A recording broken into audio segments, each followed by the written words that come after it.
If you click the link in the description of this video, it'll take you to my website, thecivilrightslawyer.com, where I post a link to an opinion that came out of the U.S. Fourth Circuit Court of Appeals here just this past Thursday. And this is an important case because it holds that mass aerial surveillance by law enforcement over the city of Baltimore was in violation of the Fourth Amendment. Now, there have been rulings before by the U.S. Supreme Court having to do with GPS data. There have been rulings, and that was the U.S. versus Jones case. There have been rulings having to do with cell phone data. But the Supreme Court hasn't yet ruled on this sort of Orwellian mass aerial surveillance like the city of Baltimore was apparently doing. And I hadn't really heard about this, but this program they were running in Baltimore tracked every movement of every person outside a structure in the city of Baltimore. And then they retained this data for 45 days. And it was basically an encyclopedia of where every single person in the city was going and when.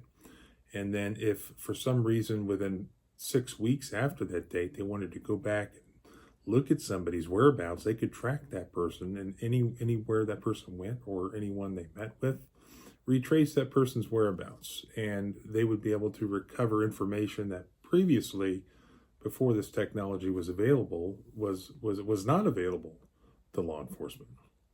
And it's a pretty scary program here, pretty Orwellian program that was going on in Baltimore. Basically, this program, AIR, used aerial photography to track movements related to serious crimes. Multiple planes would fly distinct orbits above Baltimore, equipped with this camera technology known as the Hawkeye Wide Area Imaging System. These cameras would capture roughly 32 square miles per image per second.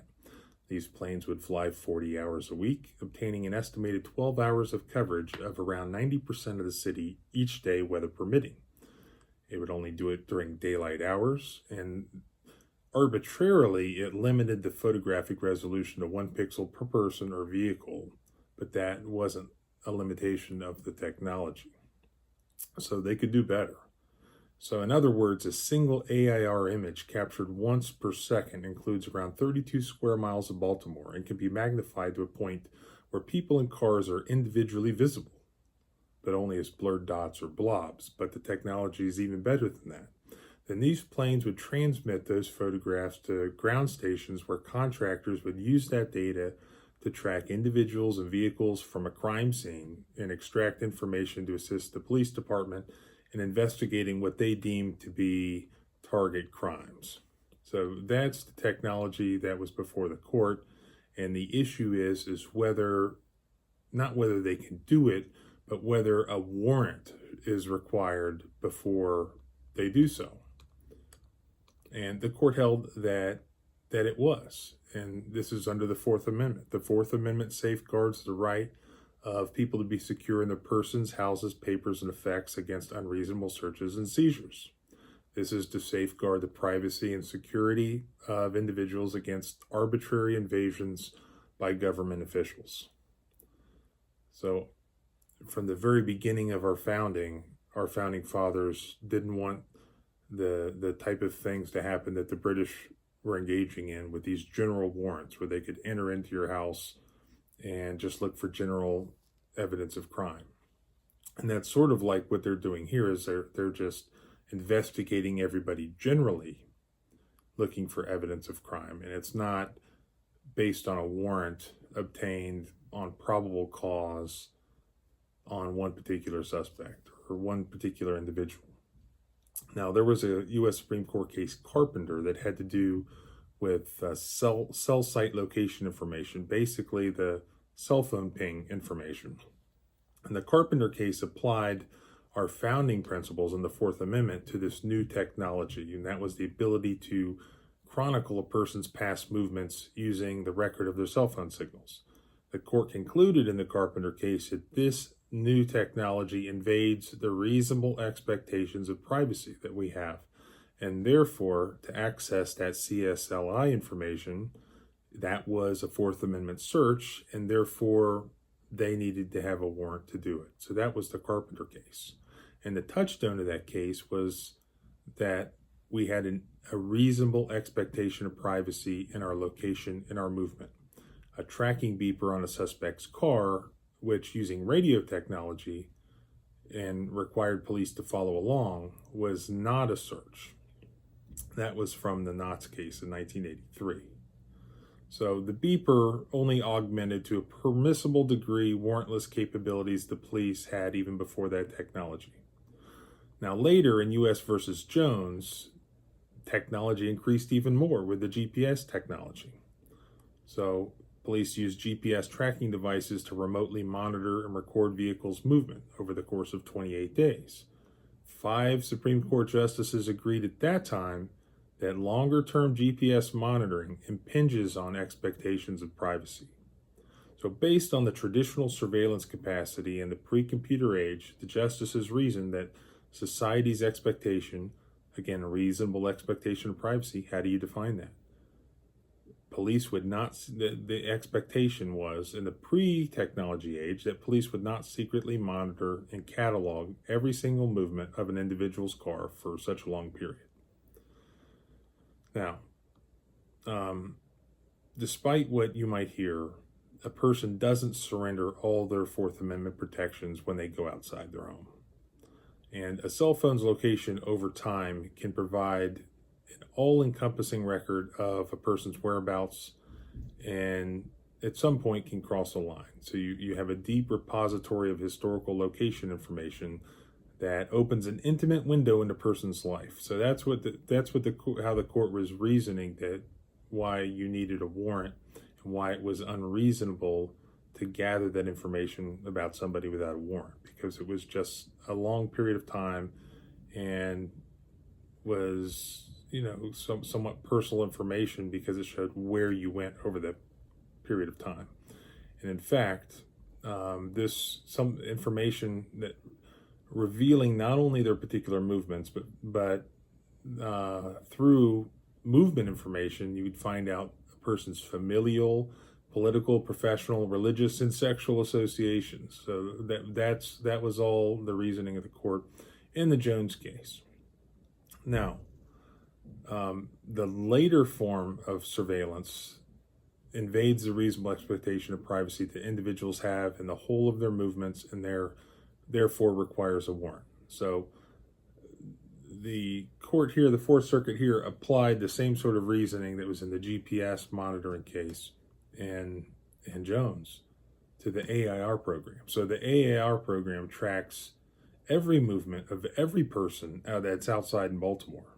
And because the data is retained for 45 days, you have this detailed encyclopedic record of where everyone came and went during the city within daylight hours. Over 6 weeks, law enforcement can travel back in time to observe their target's movements forwards and backwards. And as the court said, like having an ankle monitor on every single person in the city. It enables deductions about what a person does repeatedly, what he does not do, and what he does ensemble, which reveals more about what a person does than any individual trip viewed in isolation. So Carpenter held that these deductions go to the privacies of life. And the court is explaining why this is unreasonable, because having the information about all of your location activities, it goes to the privacies of life, the epitome of information expected to be beyond the warrantless reach of government. And here as there, the government can deduce this information only because it has recorded everyone's movements. Therefore, because the AIR program opens an intimate window into a person's associations and activities, it violates the reasonable expectation of privacy individuals have in the whole of their movements. So that's really the important thing in this case is that it's gathering everybody's movement, not just any particular target, and it's gathering all of their movements, all movements of everybody over a long period of time. And those are all facts which go to show that it's beyond what we would think is reasonable or if you could compare it to life before the technology age that we live in, would anyone think it was reasonable that the government would have this information, the information about all of our movements over 6 weeks, and all of our neighbors as well? And again, it's really an Orwellian set of facts. Now, one thing I notice here is that they're saying, well, what is the search? Is the search that implicates the Fourth Amendment just gathering the information? Because of course we could all, as private citizens, put drones up or fly in airplanes and record. It wouldn't reach to that level, but still, is that the search? And no, the court held that the search was actually accessing the records. Now, I don't know if I completely agree with that, because they're also storing the records. I would think that the Fourth Amendment's being implicated earlier than that, but that that's what they held here, is that when the Baltimore Police Department accesses that AIR data, then it invades the recorded individual's reasonable expectation of privacy conducting a search. So has there been no privacy violation if they keep the data but just never look at it? And how do we know if they looked at it or not? People understand that they may be filmed by security cameras on city streets, or a police officer could stake out their house and tail them for a time. But capturing everyone's movements outside during the daytime for 45 days goes beyond that ordinary capacity. Now, the original trial judge had concluded that this was constitutional because you already have poll cameras and you already have flyovers by planes and helicopters, and the Supreme Court and the Fourth Circuit have generally held that there are far more intrusive means of aerial surveillance than the AIR program. That's what the district court concluded, such as the poll cameras and helicopters and whatnot. However, those cases all involve some discrete operation surveilling an individual target, not everybody. And that's the big difference here. And poll cameras are fixed in place, meaning they generally only capture individual trips. So this is a much larger intrusion into all of the occupants of Baltimore's privacy. Thus, the AIR program's aerial nature is only incidental to the issue here, just as cell phone technology is ultimately incidental to the outcome in Carpenter. It has to do with tracking physical locations and movements. That's important, not the means by which it captures it, such as being from the air. It records the movements of a city. With analysis, the AIR program can reveal where individuals come and go over an extended period. Because the AIR program enables police to deduce from the whole of individuals' movements, we hold that accessing its data is a search and that its warrantless operation violates the Fourth Amendment. Accordingly, we hold that plaintiff's Fourth Amendment challenge is likely to succeed on the merits. So this is for a preliminary injunction. And as the court points out from Mills versus District of Columbia, 2009, it has long been established that the loss of constitutional freedoms for even minimal periods of time unquestionably constitutes irreparable injury. And I think that's a great point and a great quote. So we have a case from the Fourth Circuit holding that mass aerial surveillance is unconstitutional without a warrant. I'm not sure where else this is happening. I have a feeling that it's happening already all over the place and coming probably from the federal government. But here you have cities such as the city of Baltimore, doing things such as this. So where else is this happening? I don't know. But at least for Virginia, West Virginia, North Carolina, South Carolina, right now, we do have a good holding that this sort of activity is unconstitutional in the absence of a warrant. Now, the only place that this can go from here is to the U.S. Supreme Court. But again, the reason I wanted to do a video on this and point this out, and you can check out what I wrote about it on the website at thecivilrightslawyer.com, but this hasn't even been in the news.